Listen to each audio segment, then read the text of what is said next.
Starting with the ancient Greeks, the fascination with the strongest god has been a hefty debate told around pubside tables and quaint fire pits. Wars were even fought between two groups to prove their god was the strongest in the land. Today, though, it's discussed through greasy fingers desperately tapping at a keyboard and unkept desktops filled with half-drank sodas and spilled potato chips. The power-scaling keyboard warriors of today demand their god be bowed down to by the unsuspecting peasants in unrelated comment sections on any videos they find themselves in. Comment sections and videos filled with cherry-picked events taken out of context in desperate attempts to prove they are the smartest around. That being said, let's discuss the strongest guardian in Destiny lore. Over the past 3 years of doing TikTok content, I have heard so many arguments, seen the word feats so many times, I think power scalers have a closeted toe fetish. But one thing I have noticed is a gross misunderstanding of Destiny lore, not only in writing, but also the story presented in-game. And everybody who likes this video, subscribes, comments, will receive their very own free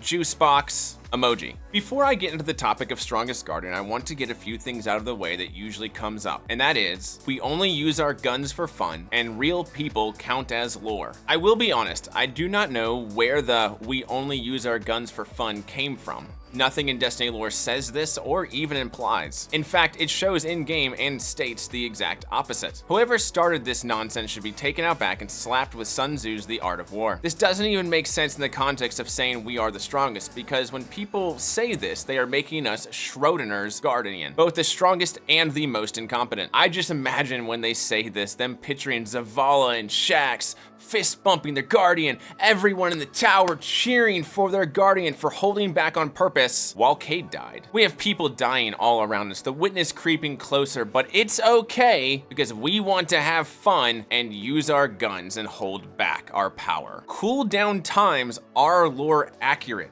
It's basically stamina. We saw this in the opening of Red War. Zavala couldn't hold his bubble forever. Do you really think Zavala was like, I know I can hold my bubble forever and use my arc super without limit, but this is a cool gun, guys, so it'll be okay if all these people die, the tower gets taken over by Cabal, and Gull cages the Traveler and we lose our light forever. This has to be the least logical thought process in all of Destiny. No, we use our guns because we have to. We are not holding back just for the hell of it. An example of cooldown times being mentioned is in the Dreaming City lore book on the page Savin, who was once Chao Mu. And Savin was most of all greedy, not in the grasping manner of the petty, but in the enormous all-consuming way, for he desired materials and experiences that would temper him into a better guardian. And he was always experimenting with his strange powers in foolish ways that left him briefly dead, seeking a new super ability or some way to make my grenades faster. Cooldown times are lore accurate. Think of guardian abilities like something you have to train. Most of the people watching this video, and myself included, would be gasping for air after sprinting a mile or two. But you take an Olympic runner and they could go past 2 miles without any issues. We would have to recharge our ability to run before sprinting again. It's the same logic as subclass abilities. Whenever I bring up this topic on TikTok, I am always told some commenter somewhere will tell me I'm wrong because, and then they enter a username of one or another YouTubers. This always confuses me though, because does the Destiny community not understand that real people are not fictional pixel characters we play in game? Do gamers have this level of disassociation with real life? So I feel I have to get this out of the way. Real people and players are not lore accurate. You cannot phase through walls in canon. There are not random platforms hanging over kill barriers as you make your way through the broken architecture of Deep Stone Crypt. How you or anyone else plays the game is irrelevant to what is lore accurate and canon. Okay, now that we've gotten those two power scalar points out of the way, let's get down to the main subject. Who is the strongest guardian in Destiny? I'm going to go ahead and get this one out of the way. We, the player guardian, is not the strongest guardian in lore. And throughout this video, I will explain how certain dialogue has been misquoted, exactly what we have done solo in canon, and what lore says about who the strongest guardian is. The number one quote I have seen used when discussing if we are the most powerful guardian is Saint 14's speech at our grave. This happened in Season of the Dawn and was when we gained the exotic weapon Bastion. We had to find our way through the labyrinth that was the corridors of time. Now, first thing I will say about this is that you have to remember this is a future lore tidbit. That means it may never actually happen. No future in Destiny is set in stone. There's honestly around 50 different futures presented in Destiny lore. So this quote at the end of the day is meaningless as it may never actually happen. But let's listen to the quote. Thank you for coming. We've gathered here today to celebrate the life of my mentor, my inspiration. They called him Crotazen, the Hive-Maker, Kingslayer, the young wolf, hero of the Red War, the man who avenged Gate 6. He had 100 titles I do not recall. And as we just saw when rewatching that cutscene, Saint 14 never calls us the strongest guardian, the greatest guardian, or anything like that. All he does is list off our in-game titles and say he wants to be like us.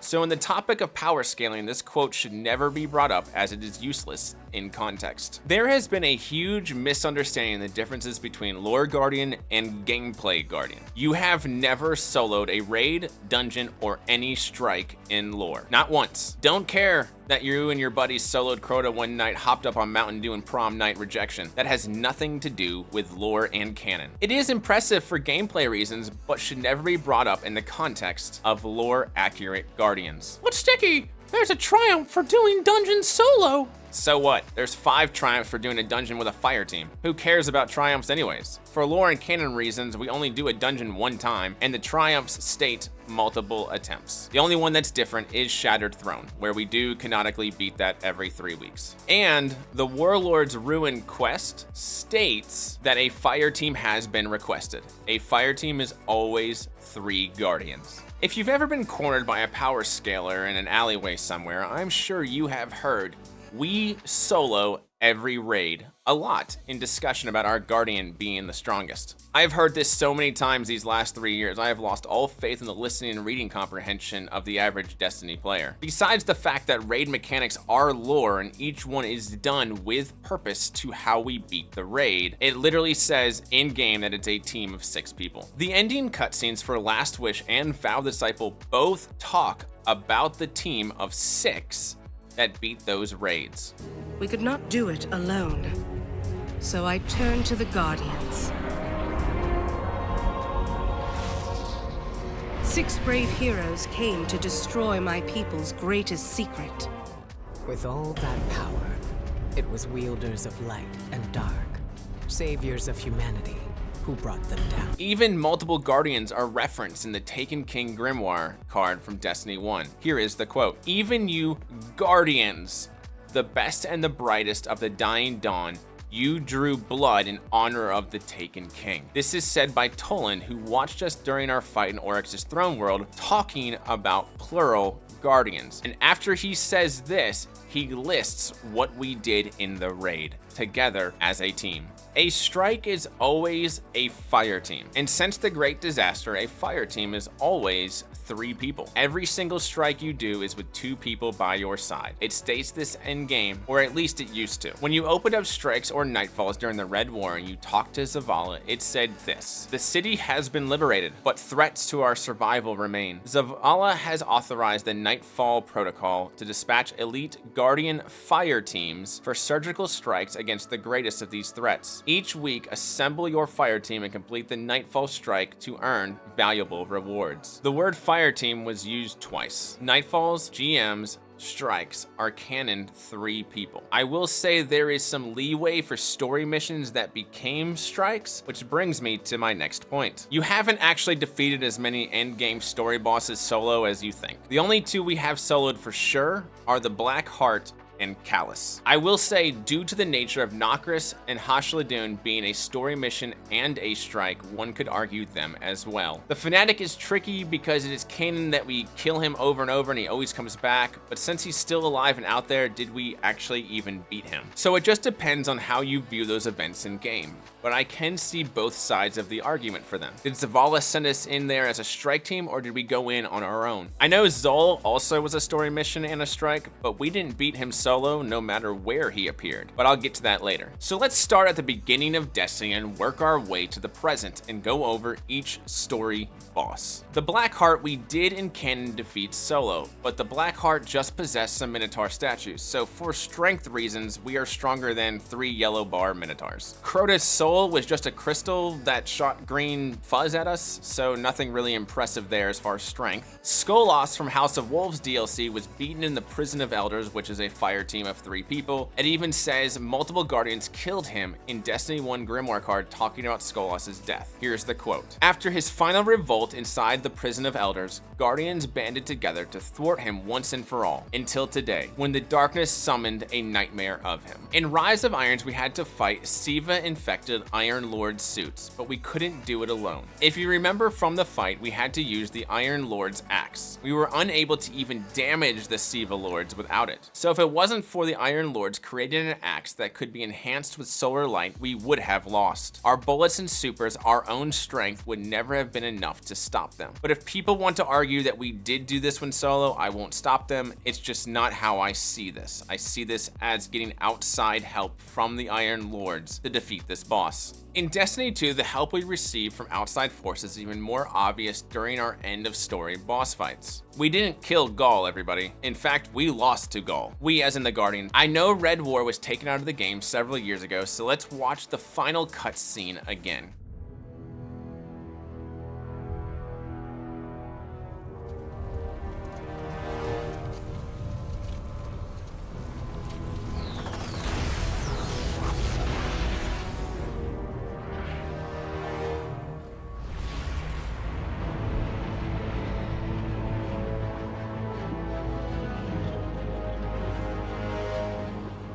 Traveler, do you see me now?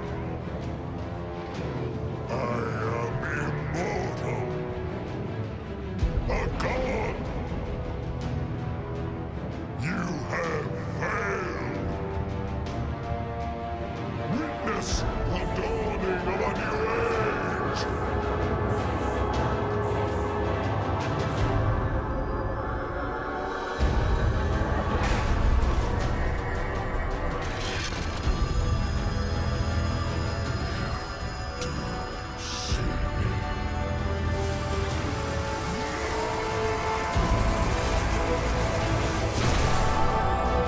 The Traveler beat Gaul. Us fighting him turned him into a literal god made of pure light. If the Traveler hadn't woken up and finished Gaul off for us, we'd all be more dead than Cade. While the initial fight with Gaul was solo, we would have lost if not for the Traveler helping us out. Even with the Traveler defeating space god Gaul, we still lost. Everything we are dealing with today is because Gaul forced the Traveler to wake up and alert the Witness. I think Curse of Osiris is the most obvious. We didn't beat this boss solo. I don't think I have to get too much into this since Osiris was literally in the fight helping us. If Osiris wasn't holding open the boss, we would never have been able to do any damage to him. Now let's get to Zol. I did say I was gonna bring this one up. We did not beat him solo. If you remember the boss fight, our guns and supers barely did any damage to him. We had to wait for Onabray and Rasputin to send us the Valkyrie. While maybe one could argue we would have eventually defeated Zol after spending a lot of time, for lore and canon reasons, we had to use the Valkyrie to kill the Worm God, thus needing Ana Bray and Rasputin's help. Forsaken is a tricky one, because the main villain of Forsaken was Aldrin, but we never actually fought him. And I've already talked about why the Fanatic may either be solo or with a fire team, depending on how you view those events. But Aldrin was not beaten by us. He was first eaten by a giant taken butthole, spit out, and then Petra put a bullet in his head. While some people argued we shot Aldrin, it is stated in Season of the Wish that Petra is the one who pulled the trigger. In Beyond Light, we first met Aramis. While I know for gameplay reason it was a boss fight, but in reality we just had to break her fancy bracelet and Stasis overtook her, turning into the most annoying popsicle. While the fight was solo, we would have lost if not for both the Witness and Elsie Bray teaching us how to control Stasis. If not for Elsie, we would have been killed early when Aramis used Stasis on us and froze our ghost. If we were only relying on our personal strength, we would have lost in the first 30 seconds upon seeing Aramis face to face. Savathun wasn't beaten solo either. In fact, when we are just using our own strength, Ghost says this. She's too powerful.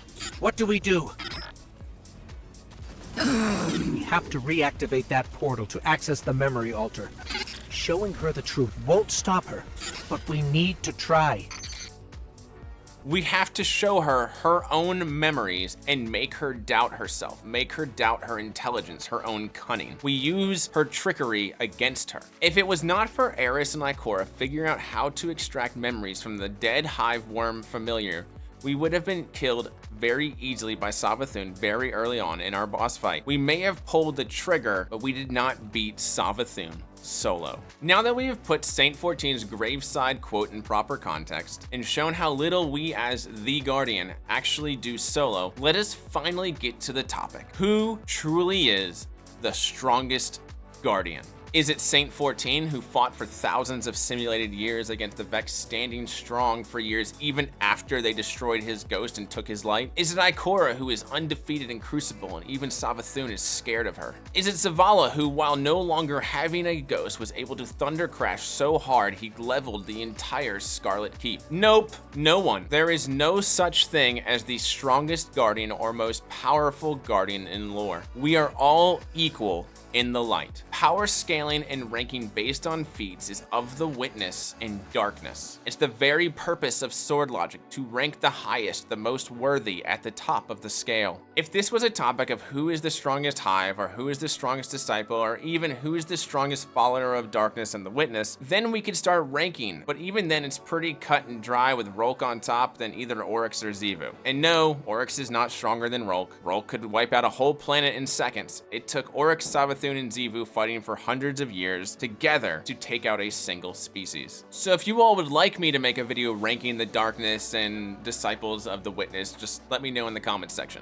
Here is what Ikora says in the Witch Queen Collector's Edition lore book about those who power scale. Guardians insist on treating power as a monotonically increasing value with a single dimension. Guardians will casually create ordinal ranks of the power of their comrades when in truth, but not in fact, light is not constrained by facts. Capability with the light is not only a multifaceted landscape, but strongly and statistically influenced by circumstantial, personal, and esoteric variables. The light is by definition paracausal and obeys a logic different from physical concepts like charge, heat, or angular momentum. Any analogy to these physical measurements of power will fail to capture the true efficacy of a Guardian. Instead, we must look to the self-understanding, clarity of purpose, and internalized phenomenologies and ontologies. Witness the self-reinforcing rise of Guardian classes and subclasses as logically consistent and easily transmitted bundles of technique. Essentially, Guardian cultural artifacts based on distinct interpretations of the light, kernel logics from which implications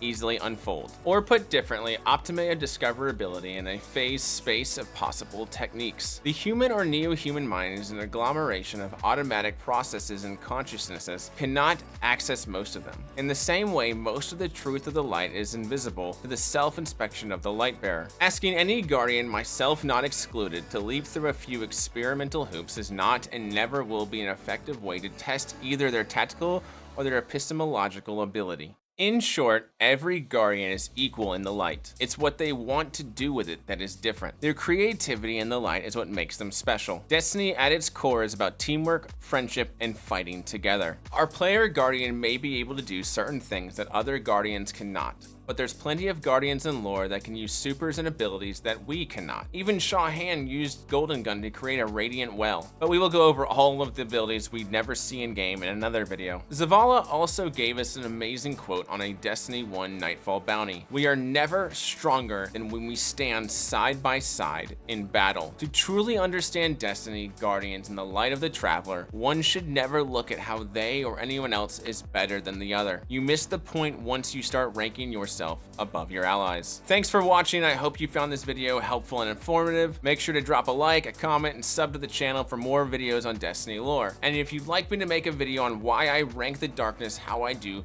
let me know in the comment section. And also remember, hunters never die.